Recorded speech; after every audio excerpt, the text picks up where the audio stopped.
না খুশি করতে। তুই এখানে কি করিস? তুই যেটা করতে আসছিলি আমি সেটা করতে আসছি। আমি তো পালাতে এসেছি। আমিও একই, মানে সেটাই। তো কর, ঠিক আছে, চল তুই পালা, তোর মতো আমি আমার মতো পালাচ্ছি। যাও দিক যা, কথা বলবি না। কি রে, হেল্প লাগবে? তো তাকাই আছিস কেন? হেল্প কর। আরে এটা মুখ দিয়ে বলা যায় না, মেয়ে মানুষের এত ইগো। জীবনে পালানোর জন্য অনেক ছেলে বন্ধু পাইছি, কিন্তু মেয়ে বন্ধু সহ কখনো পালাই নাই। হবি নাকি আমার একদিনের জন্য মেয়ে বন্ধু, যার সাথে পালাবো?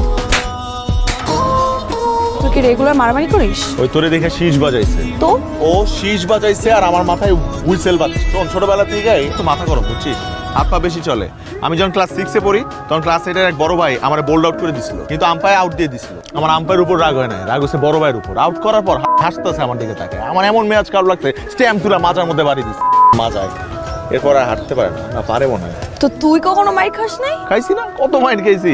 মাইট দিতে হলে মাইট একটু খাইতেই হয়। অটো তোর বাসায় কিছু বলে না? অবশ্য বলতে বলতে টায়ার্ড হয়ে গেছে বাসায়।